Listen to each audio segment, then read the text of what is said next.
Good morning. Welcome to the Indiana edition of our state webinars exploring the findings from American Farmland Trust's recently released report, Farms Under Threat, the State of the States. Before we get started, let me run through some logistics to help make this a good experience. Everyone has been muted, no need to do it yourself. If you would like to ask a question or make a comment, look at the control panel on the right-hand side of your screen. The orange arrow at the top of that panel allows the panel to shrink and reopen. You'll see the question section. Hit that little box that will decouple that section to open it up. You can write in your comment or ask a question in there, and we will get to it at a couple of times during the presentation. We are recording the webinar. We'll send the link to all of you. And again, we are dealing with a little bit of technology issues today because of a sudden disappearance of internet, which I'm sure others have dealt with before. So I'm Chris Coffin. I'm AFT's Senior Policy Advisor. I also direct our newly launched National Agricultural Land Network, which I'll talk about at the end of the webinar. Co-hosting with me is Chris Reynolds, AFT's Midwest Director.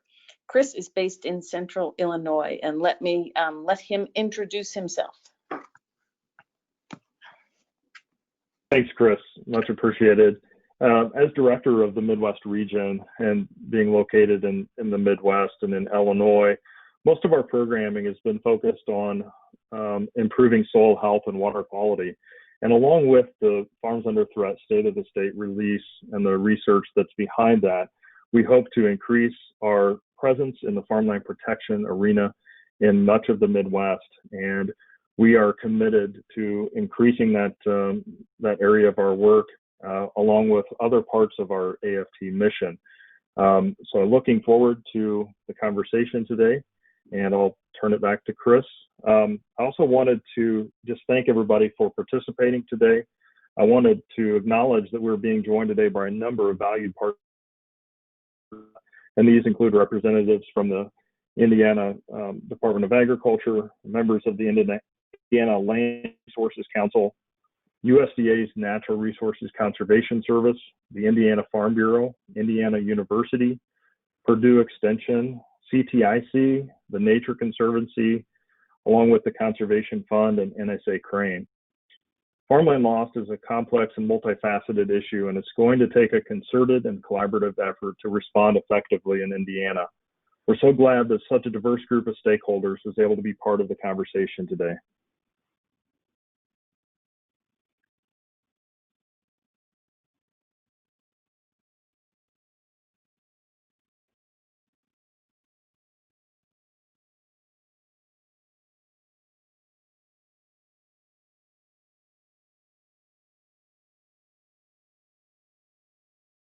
And Chris, I will turn it back over to you. Are you still with us?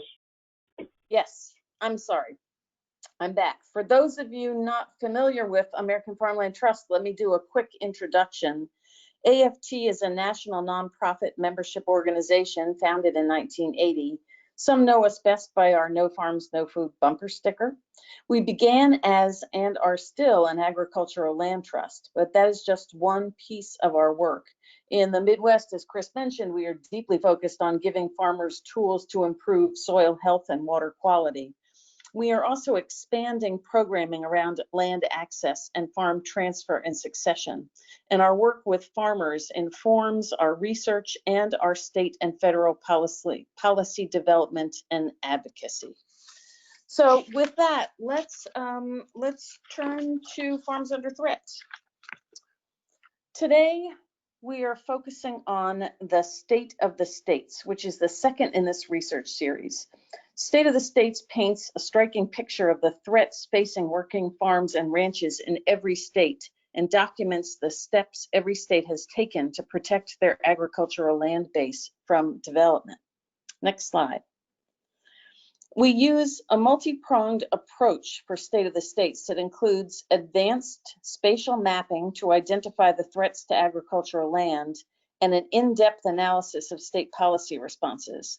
We're using this report to raise awareness, to inform state and federal policy, and to encourage more agricultural land protection. Next slide, please. For those of you who did not join us for our launch events last month, I want to touch very quickly on the national findings from this report. From 2001 to 2016, a period of historically low housing starts, the U.S. converted 11 million acres of agricultural land. That's equal to all the land planted in 2017 in the U.S. to fruits, nuts, and vegetables. The majority of that conversion was to low density residential land use, a conversion that is not as visible but poses a significant threat to agriculture. And more than a third of the land converted was what we have identified as nationally significant land, the land best suited for intensive food and crop production.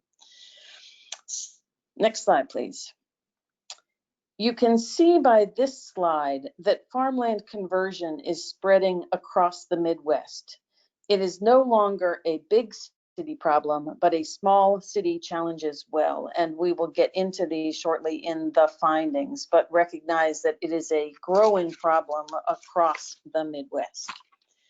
So to explore the Indiana findings, we're now going to leave this PowerPoint and do a virtual tour of the data available for Indiana on the new interactive website. So let me start, or I am directing Beth, who will do this, to look over and point out the tab on the right-hand side, the Reports and Data tab. This is where you'll find the fact sheets that describe our methodology. And if you're interested in getting access to the geospatial data we used, you can make a request using that tab in that section. So now let's go to the drop-down menu and choose Indiana. And we're going to start with the spatial data when we get to Indiana. And Indiana, we're going to start with land cover and use. So you will see on the land cover and use slide that we've used multiple national data sets to develop the best available spatial inventory of agricultural land use in the US. You can zoom in on this data layer to identify every type of land use in the state, including land converted. And one thing that I will point out that is relevant to Indiana is that we have, for the first time, spatially identified woodland associated with farms. So you can see where that woodland is, which is a new feature. So to understand not just the quantity, but quality of land being converted, we created a first ever assessment of agricultural land quality that specifically accounts for productivity, versatility, and resiliency.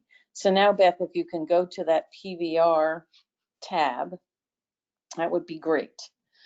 The PVR index was developed with a national panel of experts. Higher PVR values indicate higher suitability for long-term intensive crop production, especially for food crops such as fruits, nuts, vegetables, and staple greens. So you can see by the slide, the darker green, the higher it is on the PVR index. Okay, so let's go to nationally significant. We used the PVR index to identify the best land in the country for producing crops, especially human edible food crops. This is land we consider nationally significant. In Indiana, you can see that 73% of agricultural land, or about 12 million acres, is considered nationally significant.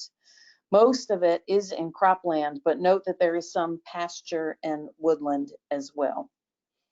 So going to the last tab, let's go to conversion, Beth. As I mentioned earlier, the time period we analyzed was a short one, 2001 to 2016, and one with a deep recession in the middle. We mapped the conversion of agricultural land to two types of land use, urban and highly developed land use, or UHD, and low density residential land use, or LDR. Urban and highly developed land includes the traditional culprits in farmland conversion, expanding residential, commercial, and industrial areas, but it also includes rural, industrial, and energy production sites, including oil and gas well pads and solar panel installations. This project is the first effort of its kind to quantify the extent of large lot housing on the agricultural land base. The low density residential areas range from lower density subdivisions to rural areas where more and more individual houses are being built. All told, Indiana converted over 265,000 acres, the majority of that, 61%, to low density residential development. Our analysis also showed that agricultural land in low density residential development in 2001 was 22 times more likely to be converted to highly developed land by 2016 than other agricultural land. So let me now turn it over to Chris and Beth to explore just a couple of parts of the state and let Chris give his perspectives on what we're seeing. Thanks, Chris. And as you can see, this conversion of ag land to ultra high UHD and LDR land uses not only includes these areas around some of the larger cities, but also some smaller municipalities as well. And we start to see some corridors forming, as most of you probably are aware of, in the state of Indiana, in between some of those bigger cities and some of the smaller communities. And so as we look at, what the future may potentially hold, as more land is potentially lost in those corridors, leading in and out of a city like Indianapolis. So it's, very important as this information is really useful to look at, going down to the county level here, we can see, these certain communities that are expanding outside their previous boundaries. Thanks, Chris. Okay, so before we move on, we want to stop and launch a poll because we want to ask you about what you think will drive the loss of farmland in Indiana over the next 20 years. Understanding these drivers will help us all think about what policy responses might be most important to think about at both the state and the county level. And I should say, I think you can vote for more than one. And if you are finding it hard to vote, you might need to go out. If you're in full screen mode, you might need to go out of that mode to be able to vote.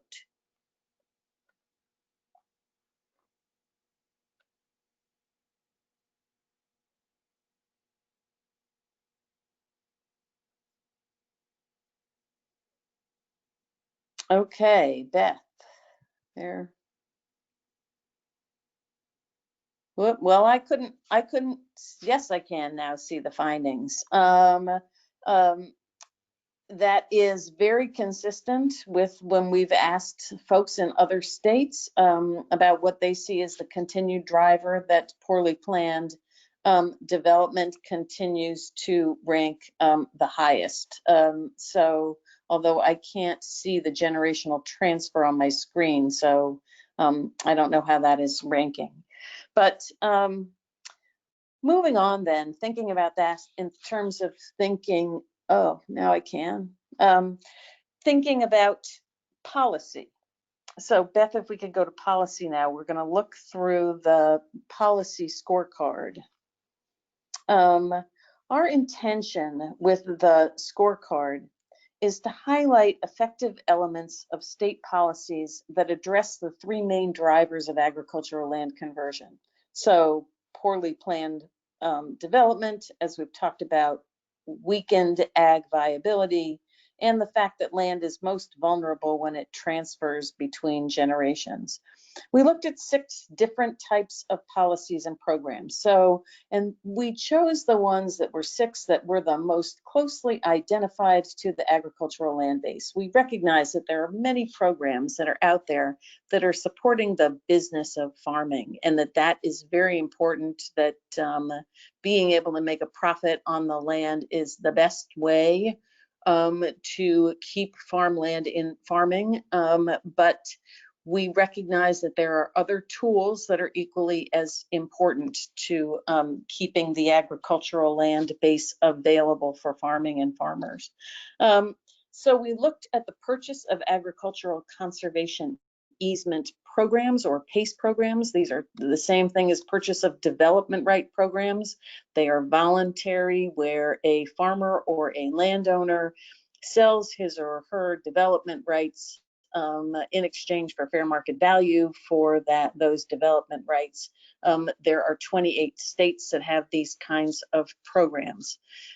We looked at land use planning and growth management, and again, this was thinking about it particularly from the state level, is what requirements or what incentives does a state impose or offer at the local level to municipalities and counties to get them to do things that are supportive of agriculture and agricultural land. We looked at property tax relief for agricultural land. These are particularly current use assessment, agricultural use assessment, has a number of different names, but again, recognizing that working land typically requires fewer services, and therefore should be not asked to pay as much in property taxes. We looked at agricultural district programs, that these are programs that combine a number of things together, and I'll come back to that in a minute. And we looked at two things that we considered to be important for that generational transfer and access to land. One is farm link programs that are an effort to try and match those who are looking for land, whether they're starting out or they're looking to expand their business, with the folks who are looking to transition out of agriculture, or who are landowners and are looking to transition out of being landowners. That's what farm link programs are, and state leasing is just as it sounds, but there are a variety of ways that states are more or less supportive of leasing state-owned land for agriculture. So as we look at the scores, it's important to keep in mind that we don't expect all states to have the same level of policy response. States on the East and West Coasts have been dealing with significant development pressure for 50 years. Others, like in Indiana, are now feeling that development pressure more intensely. But as Indiana's hotspots of conversion continue to grow, so will the need for thoughtful state and local policies become all the more important. So let's look at the scores particularly. You will see that Indiana scores at the median for land use planning, a little below the median for property tax relief, and has a small score for state leasing. And these other programs, you don't see a score because there are obviously no programs. But Beth, if we can take a look at a couple of these more closely, that would be great. The website allows you to dive into the factors behind the scores. So going to the Select the Policy and Program tab to see that drop-down menu. And are we looking at land use planning? Can we look at land use planning?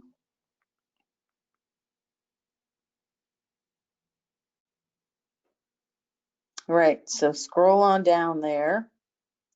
And if you can find Indiana, while you're doing that, I'll talk about it, that Indiana, if you see Indiana, it gets points for enabling comprehensive plans and providing support for those comprehensive plans and for local land use planning.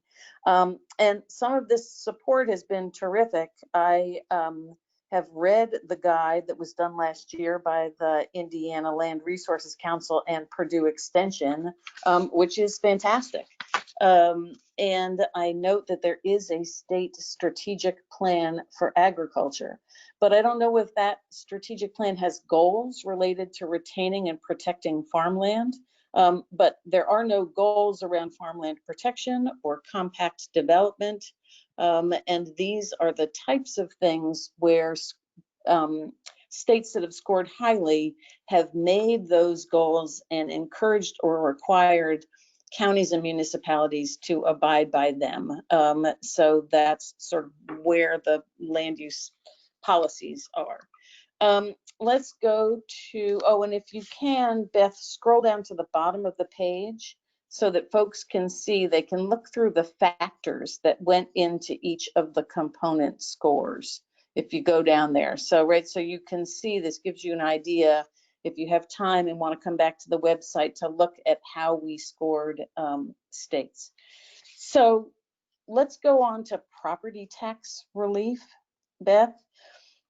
Indiana gets high scores for having a lot of land that is enrolled in its current use or agricultural use value assessment program,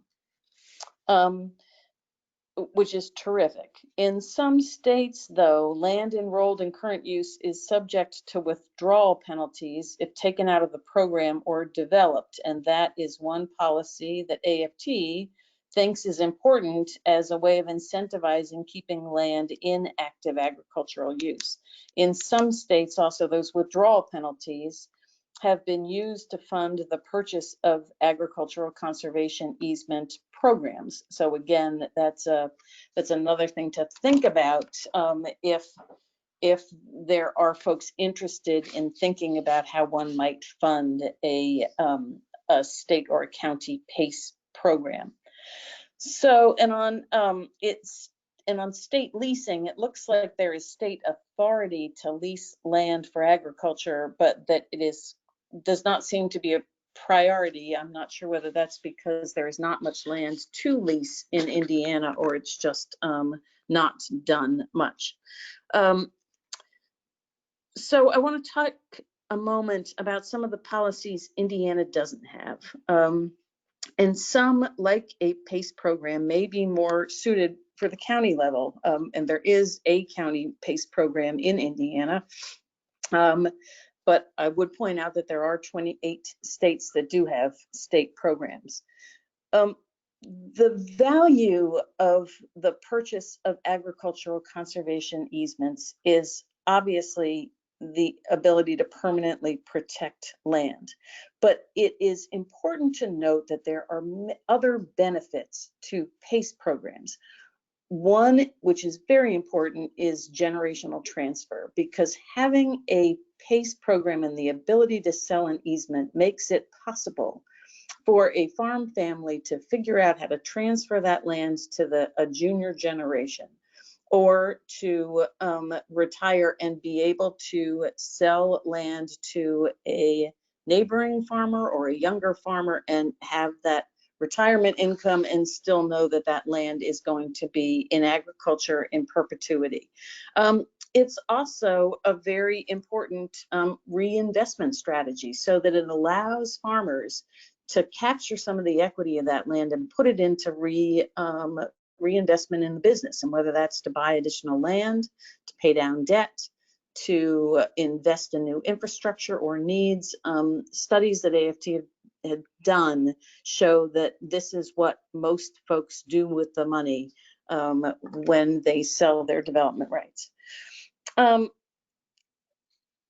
Looking for a moment and thinking about the looming transfer of millions of acres of farmland around the country over the next 2 decades, there is really a need to connect senior farmers and landowners with next generation farmers.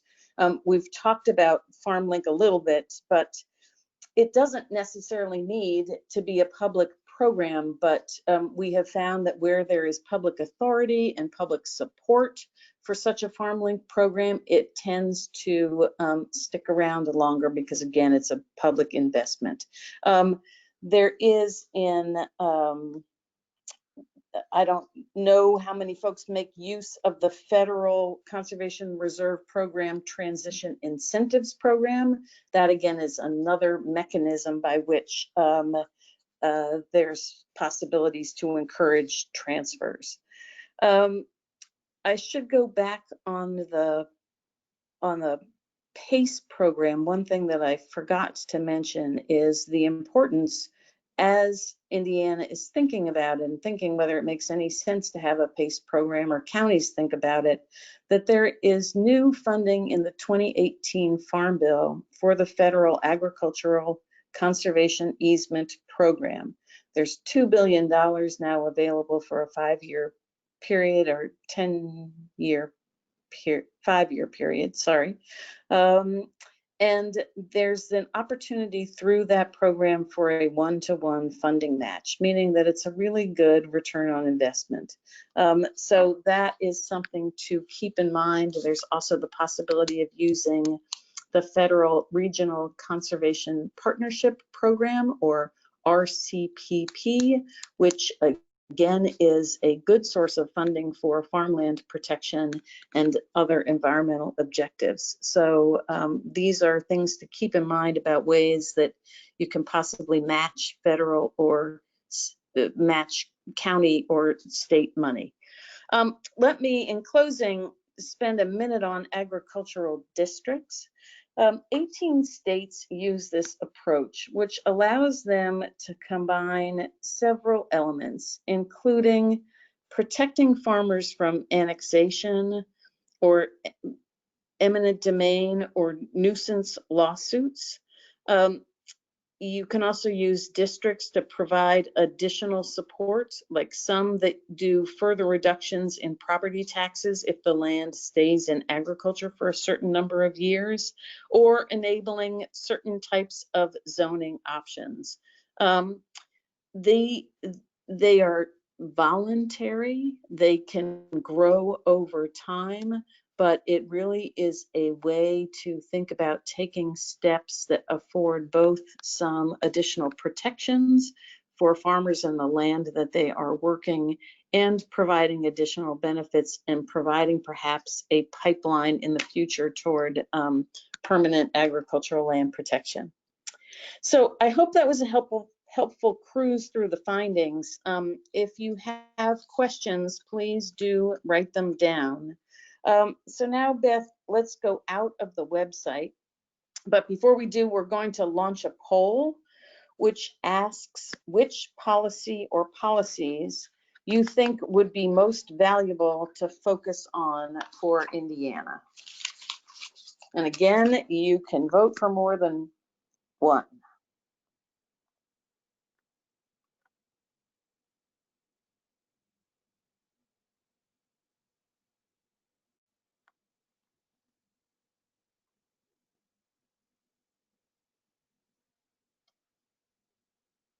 Okay. What do the answers look like? All right. So Chris, it looks like land use planning came in at 63%, followed closely by the PACE program. Excellent.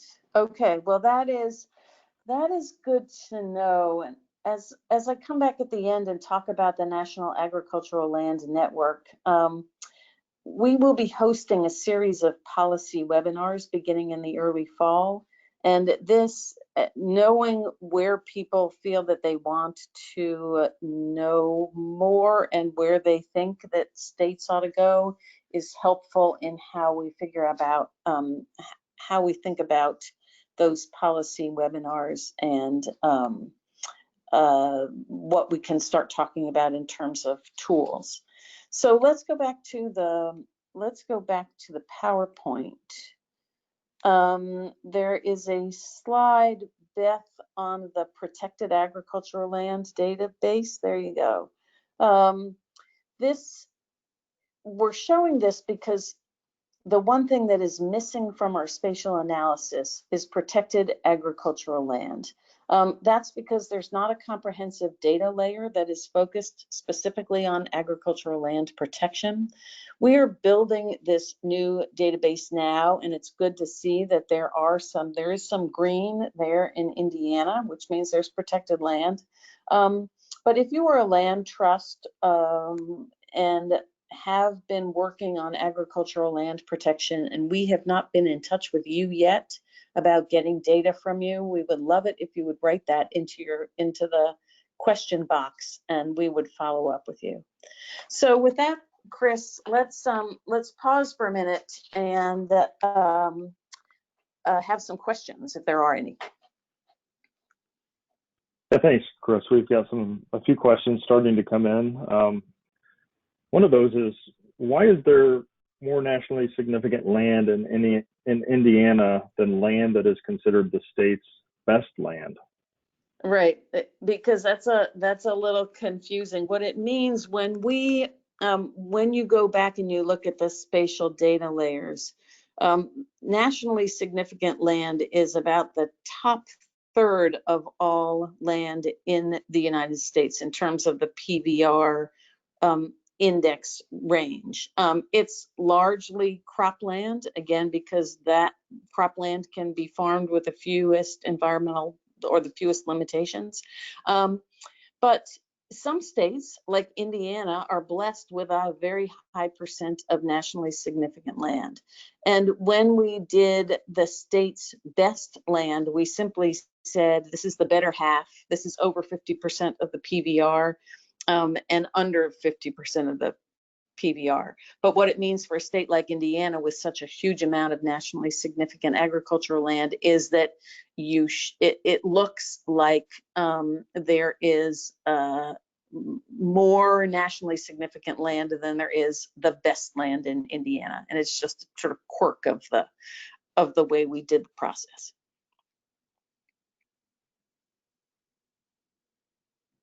The next question is in regard to wind farm development, and there's been a significant amount of wind farms that have went in Indiana over the last few years. And the question is, are there states that have policies in place for such development? And if so, how have those worked in those other states? That's an excellent question. I think we will need to get back to you because I am not aware of what states have regulated location of wind turbines particularly. I know that we have been doing a lot of work and will be providing further guidance on siting of renewable energy. And we understand and appreciate that this is a tension, that there are a lot of farms, some of whom have marginal land that could easily be converted to solar and wind, and that might be appropriate. Where our concerns are in thinking about the solar siting and solar or wind siting and how to regulate it is that, again, now that we have nationally, what we have sort of characterized as nationally significant land, is thinking about how do you site things in a way that you are doing it off of the best farmland, because that to us is the most important. So increasingly it seems important to know sort of where the best land at the municipal or county level is, and as planners are trying to focus on how to do it in a way that is having the least impact on agricultural land. I just make one other point, that I think that this goes to the question then of land use planning at the state level, and having the state with some set goals and concept of where it wants to either provide support and incentives related to renewable energy development in such a way that is helping to drive that to more marginal land, and again, not the best of the best farmland. I think we have time for one more question here. Are there any policy interventions that you saw being repeatedly used, which maybe were dismissed as being ineffective? That's a really good question. And I wish that we had Jennifer Dempsey with us. She is the director of our Farmland Information Center and was the one who led the scorecard effort. I think that I'd have to turn that around to say that where we found the most effect was where you had combinations of policies that worked together, so that something that was standalone was not necessarily effective on its own.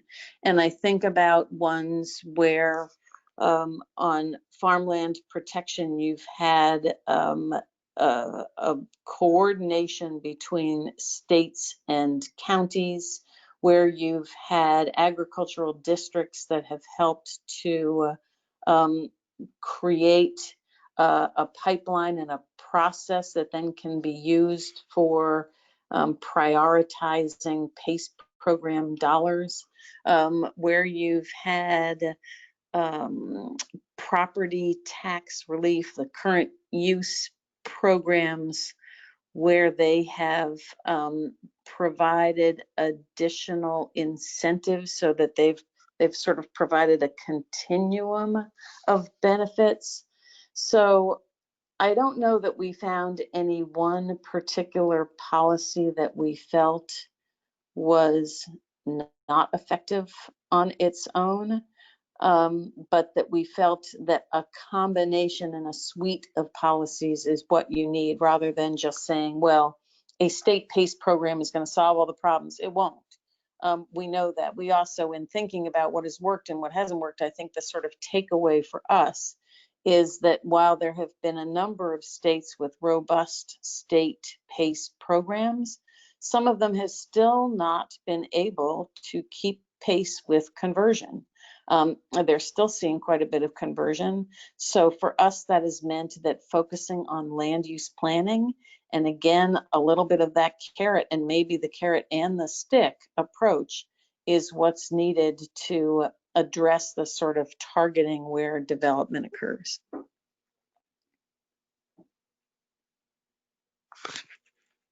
Thanks, Chris. Beth, if you could move on to the next slide.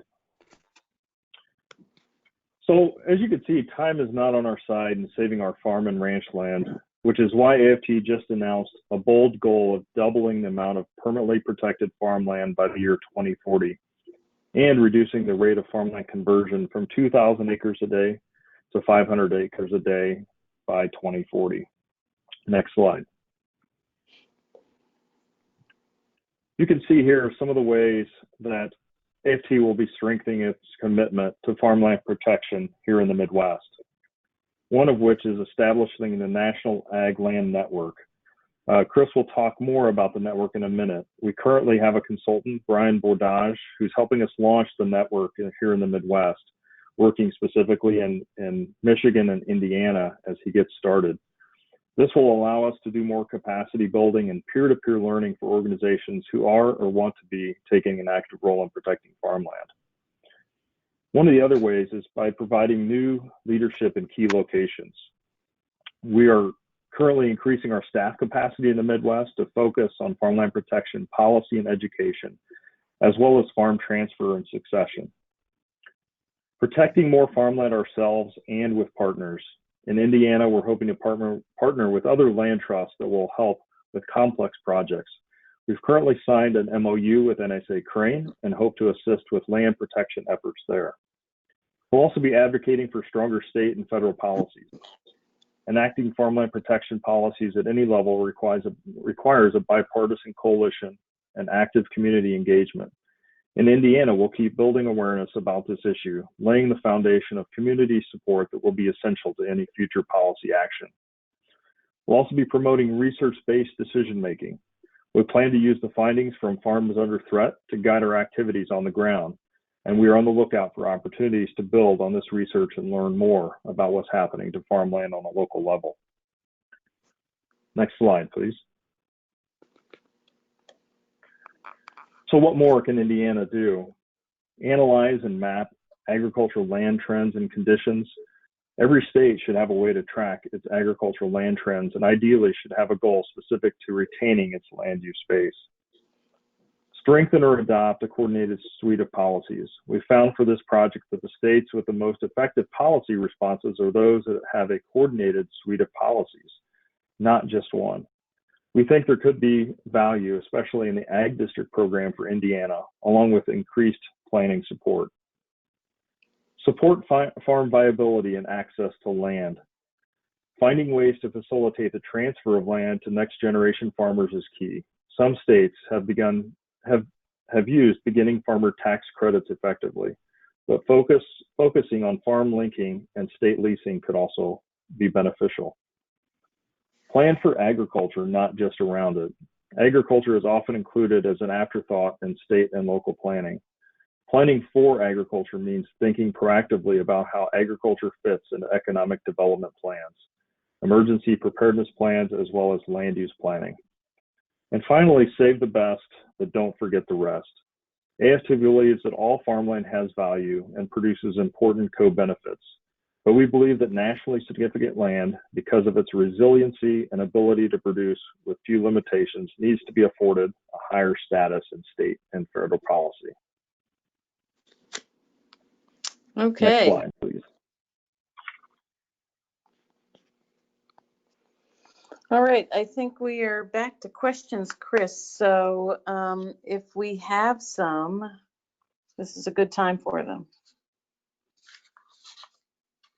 And while we're doing it, oh, go ahead. I was just going to say, one of the other questions we have is, how would you imagine a state using the nationally significant land designation? And we talked, I think, a little bit about this earlier. We talked about renewable energy type projects, but maybe talk a little bit more about the use of that land, those land designations. Right. I think I think that it could be very helpful in thinking through at the state level, what are the priorities for the state in terms of keeping its retaining its agricultural land base. And so a thoughtful process that would look at where the best land is in Indiana and think about whether that can be included both in any state planning or state goals, and that coming down to the community level and informing those comp plans, informing zoning, so that again, you are trying to steer that development away from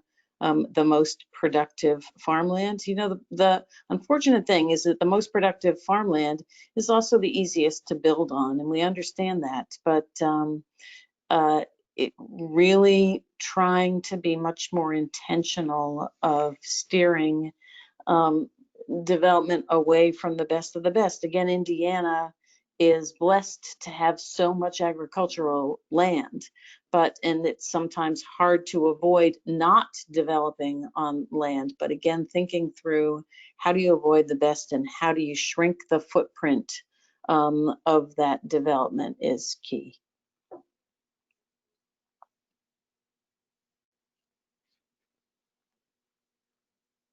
Chris, I don't have any other questions here in the question box.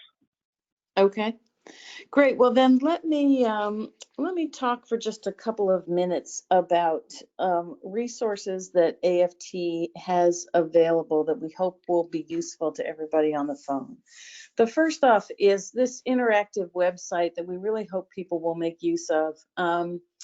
There are on it, if you go to the Indiana spatial page and then to the Indiana policy page, you will also see that there are highlight summaries. Those highlight summaries can be downloaded. They're very nice 2-page summaries that can be used for education. They can be put into newsletters. They can be given to policymakers. There are many uses for them, and we hope people will find that helpful. But this, you can get to this interactive website at the farmland.org/farms-under-threat. Takes you to this, and here's Beth showing you an example of this very nice highlight summary that has a number of useful figures and statistics on the right-hand side as well. And it gives a breakdown of sort of where is conversion between cropland, pasture, woodland. It talks about nationally significant land. So it has a lot of the high-level details that you would need to have further conversations with people. The Farmland Information Center is a collaboration that AFT has with USDA's Natural Resources Conservation Service. And it is something that we have done in collaboration with NRCS for a very long time. It is a clearinghouse of information around agricultural land, and it is geared for a number of different audiences. For policymakers, it has a large repository of information about state policy. It has a lot of statistics around both agricultural land that comes from now this project, but also the NRI, from the federal total project, which has numbers about non-operating landowners and their intent as far as the transfer of their land. It has information for farmers and landowners. So for instance, if you have a landowner that you are aware of who is interested in protecting his or her land, not only are there fact sheets that talk about what is an agricultural conservation easement, but there's more fact sheets that talk about what are the tax incentives for doing a donation of an easement. There's also information for landowners that is focused specifically on that agricultural conservation easement program that I mentioned that is very user-friendly for landowners. So it is a wealth of information, and they will answer any question that you either call and ask them or you write into them. So I really would encourage everybody to see that as a resource and to use it. And then the National Agricultural Land Network is something that it's basically, we're formalizing a role that American Farmland Trust has played since its founding, which is to be a source of information and a source of information sharing and peer networking for those who are working on agricultural land protection and planning. So not just permanently protecting land, but just making sure that we are keeping land in farming as we move forward. So this is it's a membership network. It's free. It is open to any entity and staff within that entity who are interested in working and are working on agricultural land protection. So if you are interested, I think you were asked that when you registered, and we will be back in touch with those who said they were. We are planning a series of policy webinars. Those will be national, that will focus on, we probably have one or two specifically on land use planning, one or two specifically on creating a state PACE program or what makes for a good PACE program. So we will have those in the fall. Brian Bordage is working on setting up a regional farmland protection it's going to be virtual forum for this fall, with the help of I think some on the call, including the Conservation Fund. And we look forward to bringing together in Indiana and around the Midwest, and what can we learn from each other and where are the challenges. We are looking forward to having those conversations specifically with respect to the ASIP program, and are looking forward to having conversations with our state NRCS partners about that and how to make that program work as effectively as it can. Ditto with the Regional Conservation Partnership Program, another one that we see a lot of value in and there's a lot of partner interest in, and having those further conversations with NRCS on how we can use those as much as possible for farmland protection and related objectives. So those are some of the things that are planned for the network. I hope that people again will sign up and join, because that's the way that we will get information out to everybody, is if you are a member or a collaborator. And so this this website is where you can go for more information and to join. And I think, Chris, that is that's all I have. So I'll turn it back to you for any final thoughts. Yeah, thanks, Chris. I think we have one more poll that we'd like to launch to help us kind of inform the work that we want to be doing through the National Ag Land Network. So Beth, if you could pull that poll up, we'll do that in the few minutes that we have remaining. Great. Yes, thank you, Chris. And we will be looking at all of these poll results that really will help us to think through how to adapt our programming, particularly through the network, around these poll results. So these are very helpful, and we appreciate you all taking the time to fill them out. And I should say that there are things, and there are other policies that we will be focused on. And I say this particularly because I believe our colleagues from Indiana University are on the line, and I know there has been they are working and thinking a lot about beginning farmer tax credits and about CRP tips. So I think that some of our programming is likely to also focus on things like those beginning farmer tax credits, because we see they will be valuable. But looking at these results, it's seeing now, this is interesting, about creating agricultural land protection plans. That's really good to know, because I think that's something that we can do, maybe a Indiana specific conversation around, perhaps with Purdue Extension and the ILRC. So we look forward to continuing this conversation in Indiana. And again, Chris, any last comments? I just want to thank everybody for joining us today. I think it's really an exciting time for AFT to start to scale up some of our farmland protection work here in the Midwest, and just really excited to have everyone on the call today. Chris, thank you so much for sharing all this information with us. Please, everyone, feel free to use the resources and contact us if you have any further questions. Thank you so much.